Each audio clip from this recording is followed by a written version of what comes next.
नमस्कार, मी प्रभाकर लोंढे, खडतर प्रवास वर्तमानपत्राचा तथा खडतर प्रवास यूट्यूब चॅनलचा मुख्य संपादक आहे। आज आपण देव नेमकं कोठे आहे या विषयावर आपण बोलणार आहोत। आणि खरं म्हटलं तर सर्व जाती धर्मामध्ये ईश्वर कसा रूप घेतो, तिथे जन्म कसा घेतो आणि शूद्र अतिशूद्रातलेच माणसं कसे त्यांच्या परिश्रमाने आणि त्यांच्या विद्वत्तेमुळे त्यांच्या श्रद्धेमुळे कसे देव अवतारी बनतात हेही आपण या व्हिडिओ मधून पाहणार आहोत। खरं म्हणलं तर जे संत आपल्याला माहित नाहीत ते सुद्धा संत तुकाराम महाराजांच्या अभंगातून आपल्याला माहित होतात। असाच एक संत लतीफ, आता हा संत मुसलमानाचा आहे, पण तरी सुद्धा विठ्ठलाच्या सानिध्यात राहून वारकरी संप्रदाय हे किती श्रेष्ठत्व आहे, किती श्रेष्ठ आहे हे आपण संत लतीफ यांच्या अभंगातून सुद्धा पाहणार आहोत। आणि संत लतीफ यांचं कौतुक संत तुकाराम महाराज करतात। याचा अर्थ काय समजायचा तर त्या काळचे प्रसिद्ध आणि महान संत लतीफ होऊन गेलेत हे आपल्याला कोणालाही नाकारता येत नाही। याचं कारण असं आहे की संत तुकाराम महाराजांनी संत लतीफ त्या काळचे प्रसिद्ध आणि महान संत आहेत असं जर त्यांनी सांगितलं, तुकाराम महाराजांनी सांगितलं, तर ते आपण कसं खोडणार आहे हे आपण त्यांच्या अभंगातून ऐकणार आहेत आणि जाणून घेणार आहेत। ते एका अभंगात म्हणतात, संत लतीफ म्हणतात, आता पूजा कोठे वाहू, आता पूजा कोठे वाहू, पाहता देहीच झाला देऊ। म्हणजे देव देहात आहे, आता मला देव कोठे हुडकायची गरज नाही। आणि कुठे हुडकू, देव देहात आहे ह्याची मला जाणीव झाली आणि म्हणून मला देव आता दुसरीकडे हुडकायची गरज नाही असे संत लतीफ म्हणतात। हे आपण पक्क लक्षात ठेवायचं आहे। पुढे ते म्हणतात, भावे पूजन करिता देही देव जाला तत्वता। भावे पूजन करिता, भाव ओतून जर तुम्ही पूजा केली तर देही देव झाला। म्हणजे तुम्ही जर भाव ओतून पूजा केली तर देहामध्ये आपल्याला देव आढळतो। देव देहात देहात देहात रे, का हो जाता तुम्ही रावळात हो, असं संत तुकाराम महाराज म्हणतात। आणि तेच तुकाराम महाराज महान संत लतीफ होऊन गेलेत असंही सांगतात। आणि ते लतीफ सुद्धा सांगतात, देव देहात आहे, रावळात नाही। हे पक्क लक्षात ठेवायचं आहे। आणि कोण म्हणतंय मुसलमान विठ्ठलाची पूजा करत नाहीत, कोण म्हणतंय मुसलमान संत होऊ शकत नाही, हे वास्तववादी चित्रण संत तुकाराम महाराजांनी आपल्या समोर ठेवलेलं आहे। हे तमाम मानव जातीने विसरता कामा नये. बघा, ताडू गेलो तुळशी पान, ही संत लतीफ यांचा अभंग आहे. ताडू गेलो तुळशी पान, तेथे अवघा मधुसूदन. म्हणजे तुम्ही जर भाव त्या तुळशीच्या पानात ओतला आणि तुळशीचं पान जरी वाहिले गेलं तर मधुसूदन आपल्याला पावतो, देव पावतो, असंच त्यांचं मत आहे. बघा, संत लतीफ महाराजांनी भाव ओतून विठ्ठलाची पूजा करा, तुम्हाला विठ्ठल तुमच्या शरीरामध्ये आढळून येईल, असं ते स्पष्ट म्हणतात. अन्न गंध पुष्प धूप अवघे विठ्ठल स्वरूप. हे सगळे जे नाटक आहेत ना, अन्न गंध पुष्प धूप, हे विठ्ठलाच्या चरणावर व्हायचं, माझ्या विठ्ठलाला खाऊ घाला, हे जे सगळं म्हणायचं ना, हे सगळं चूक आहे. ते असं म्हणतात, ते म्हणतात हे सगळं विठ्ठल रूप आहे. त्या विठ्ठलाच्या रूपात हे सगळं आहे ऑलरेडी. हे तुम्ही अन्न गंध पुष्प घालायची गरज नाही, फक्त भाव मनोभावे पूजा करा. प्रत्येक माणसाच्या प्राणाच्या देहामध्ये देव आहे, असं त्यांनी या अभंगातून सांगितलेलं आहे.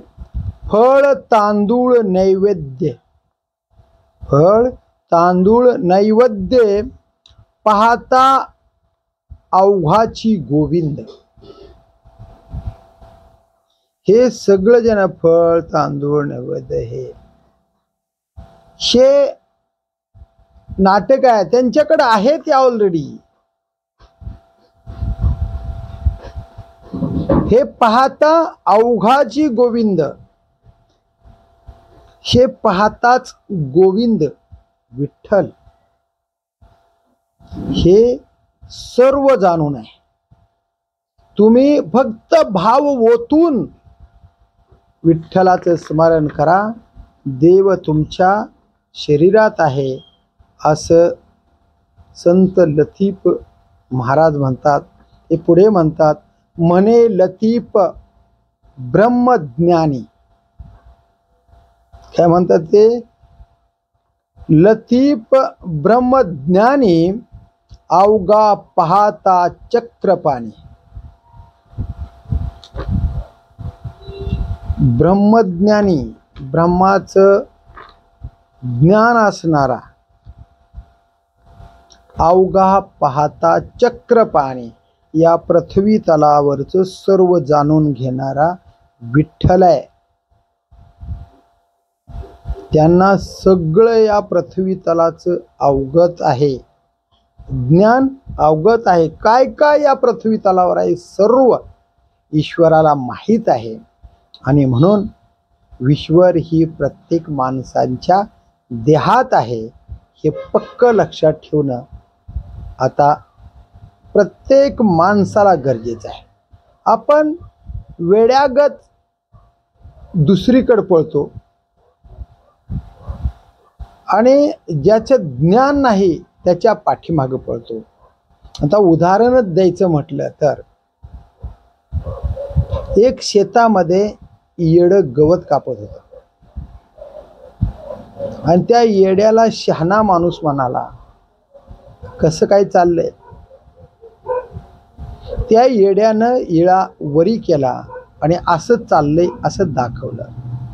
ते शहाण्या माणसाला वाटलं, ही येडा माणूस माझ्या पाठीमागं पळतो का काय, इळा मारतो का काय, म्हणून शहाणा माणूस पळायला लागला.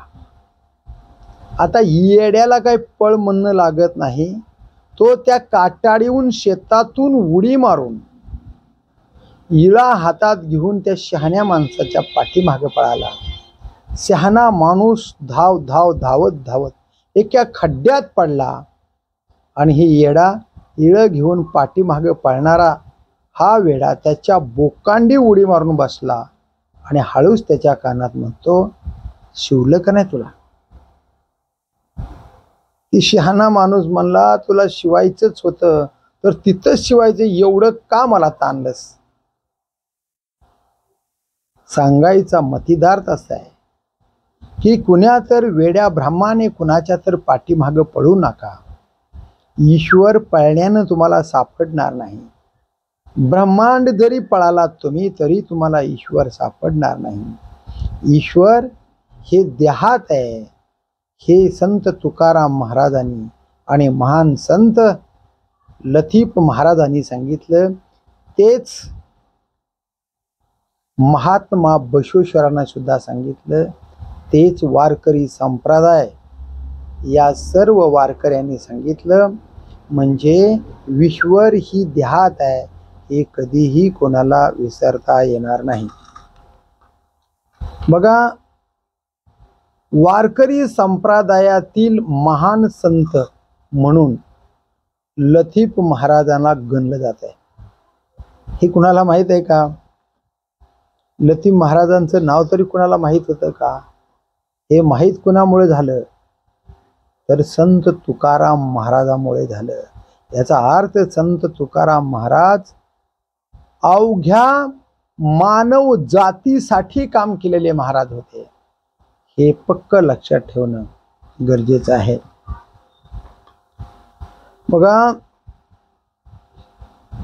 पवित्र ते कुळ पावन तो वंश, जे ते हरीचे दास जन्म घेती.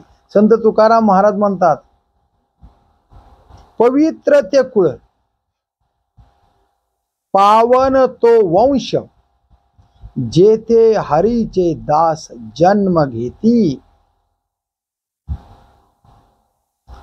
पवित्र कुळ जे आहे, कुळ, त्या कुळामध्ये पावन तो वंश, त्या कुळाला पावन झालेला विठ्ठल ईश्वर, ते कुळ पावन आहे.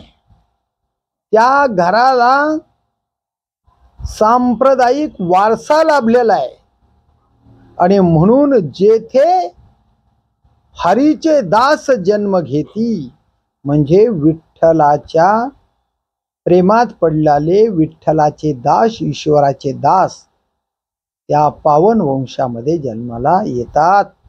मग ते गरीब असो, श्रीमंत असो, कोणीही असो, तिथं विठ्ठलाचे दास जन्म घेतात असे संत तुकाराम महाराज म्हणतात. ते पुढे म्हणतात, वर्णाभिमानाने कोण झाले पावन. वर्णाभिमानाने कोण झाले पावन, ऐसा द्या सांगून मजपासी. जे वर्णाने मोठे आहेत, वर्णाभिमानाने कोण झाले पावन, जे श्रेष्ठ उदय ज्याच्याकडे आहे ते पावन झाले का? आणि असे कोण असतील तर मला सांगून द्या, मला माहीत करून द्या, असे संत तुकाराम महाराज म्हणतात. अशा प्रकारचे आव्हान संत तुकाराम महाराजांनी जनतेला केले. जर कोण वर्णाभिमानाने पावन झाला असेल तर मला सांगून द्या. तो भक्तीनं पावन होतो. आतोनात श्रद्धा ईश्वरावर ज्याची आहे तोच खरा पावन होतो. त्यालाच खरा विठ्ठल पावतो, ईश्वर पावतो, असे संत तुकाराम महाराज म्हणतात.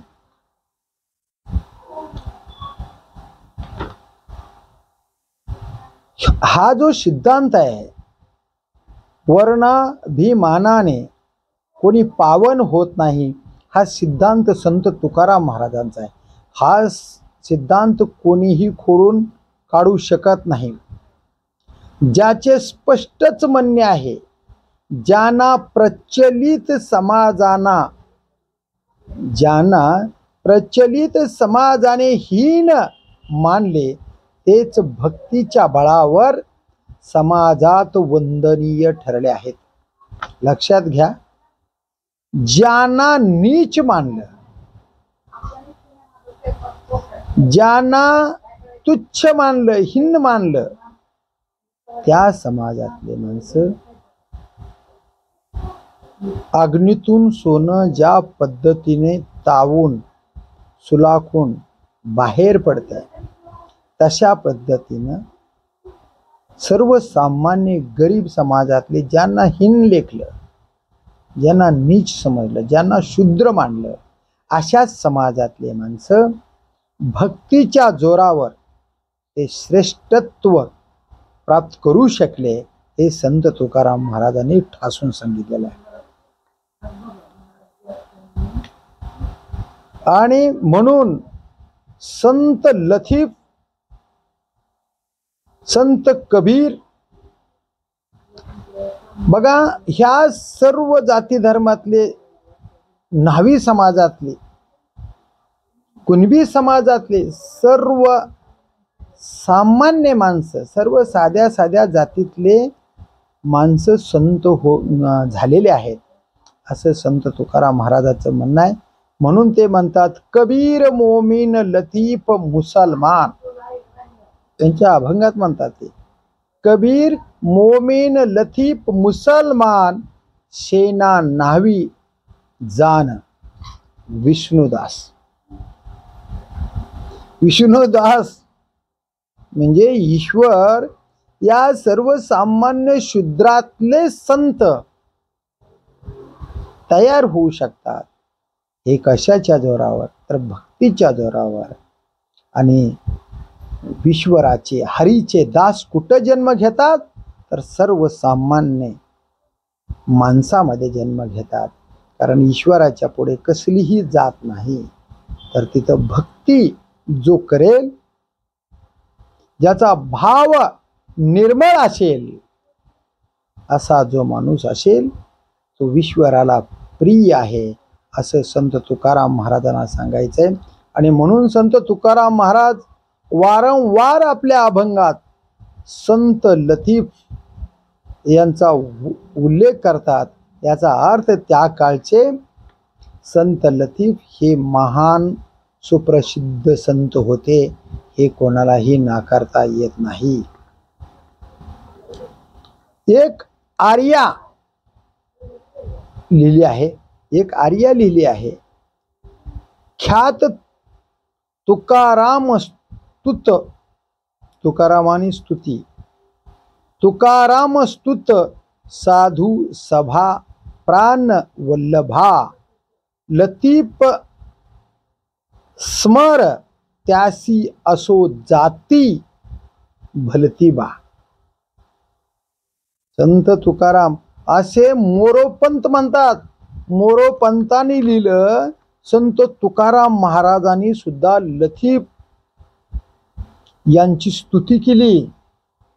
म्हणजे संत तुकाराम महाराजांनी ज्यांची स्तुती केली तो संत साधा सुद्धा नसेल, तर तो संत महान संत असेल, हे कोणालाही नाकारता येत नाही, असे मोरोपंत म्हणतात. लतीफ हे प्रसिद्ध आणि तुकारामानी स्तुती केलेले संत, साधू, प्रिय संत आहेत, असं मोरोपंतांनी सांगितलंय. बघा लक्षात घ्या की संत तुकाराम महाराजांनी सांगितलं की देव देहात आहे. संत लतीफ महाराजांनी सांगितलं की देव देहात आहे. महात्मा बसवेश्वरांनी सांगितलं की देव देहात आहे. नामदेवानी सांगितलं देव देहात आहे. ज्ञानेश्वरांनी सांगितलं देव देहात आहे. आता मला सांगा की आपण देव समजून समोरच्या माणसाला बोलतो का? नाही बोलत. आपल्या भाषेत तीव्रता असते, राग असतो, अहंकार असतो, कपटीपणा असतो. या सगळ्या गोष्टी बाजूला सारून समोर आलेला माणूस हा ईश्वर आहे,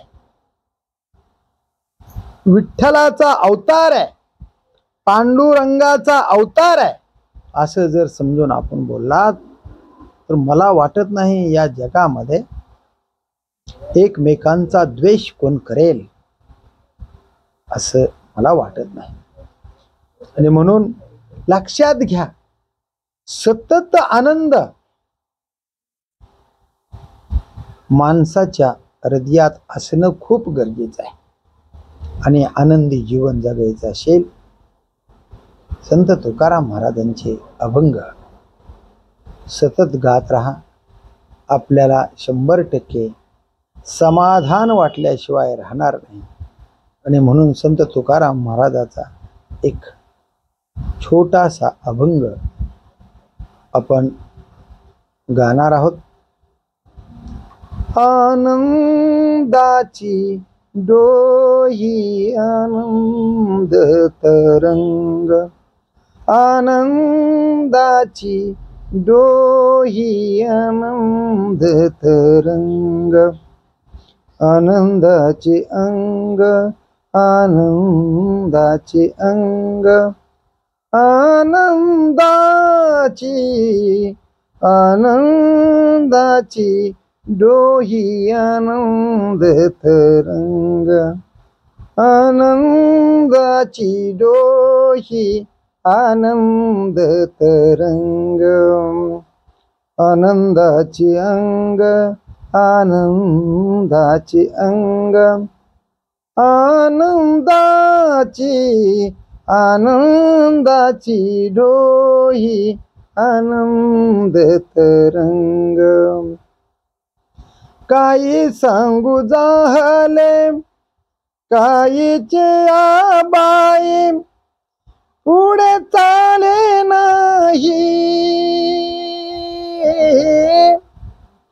पुढे चाले नाही आवडीने, आनंदाची डोही आनंद तरंग, आनंदाची डोही आनंद तरंग. गर्भाचे आवळे मातीचे डोहाळे, गर्भात आवळे मातीचे डोहाळे, प्रीतीचे जिवाळे ते बिंबे, प्रीतीचे जिवाळे ते बिंबे, आनंदाची डोही आनंद तरंग, आनंदाची डोही आनंद तरंग.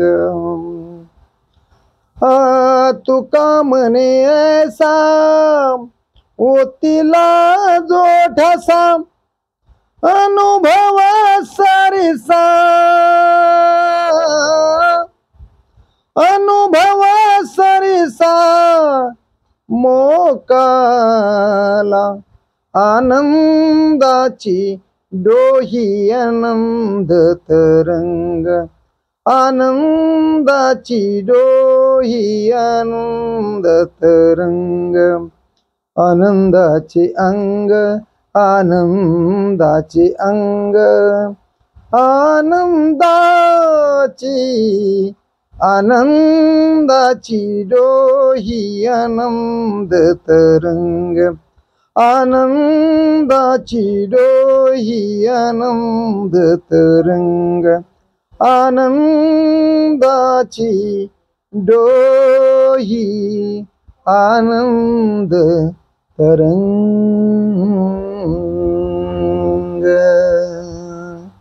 लक्षात ठेवा, सतत आनंदीमय जीवन जगायचं शिका. आनंदात जीवन जगणं खूप गरजेचं आहे. आपला आवाका आहे तेवढंच कर्ज करा. तसं तर संत तुकाराम महाराजांनी कर्ज करूच नका म्हणून सांगितलं. म्हणजे तुमचे चिंता वाढवणारे जे प्रकार आहेत ते करू नका. आहे त्याच्यामध्ये सुख मानून घ्या. तुम्ही कितीही हावरटपणा केला तरी तुम्हाला समाधान मिळणार नाही. तुम्हाला समाधान मिळतंय आहे त्याच्यात समाधान मानून घेतलं तरच समाधान मिळतंय. आणि म्हणून ईश्वराच्या सान्निध्यात राहावा.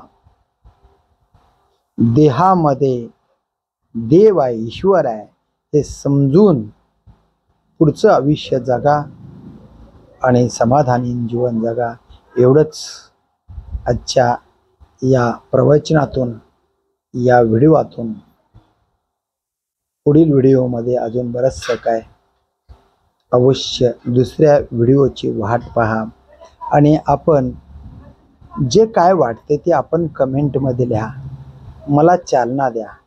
माझं काही चुकत असेल तेही सांगा, चांगलं वाटत असेल तेही सांगा. नवीन नवीन काय तुम्हाला देता येईल ते देण्याचा माझा कायम प्रयत्न राहील. फक्त एकच, या व्हिडिओला सबस्क्राईब करा. असे वेगवेगळे व्हिडिओ पाहण्यासाठी खडतर प्रवास यूट्यूब चॅनल सबस्क्राईब करा. मी प्रभाकर लोंढे, खडतर प्रवास यूट्यूब चॅनल तथा खडतर प्रवास वर्तमानपत्राचा मुख्य संपादक, या चॅनलला सबस्क्राईब करा, शेअर करा, लाईक करा, बेल आयकॉनचं बटन दाबा. आणि आपण नवीन असाल तर निश्चित कमेंटमध्ये कळवा. कुठून कमेंट लिहिली त्या गावाचं नाव कळवा, नाव लिहा. आणि असेच वेगवेगळे व्हिडिओ पाहण्यासाठी खडतर प्रवास यूट्यूब चॅनल सबस्क्राईब करा. धन्यवाद. धाराशिवकर. जय हिंद, जय महाराष्ट्र.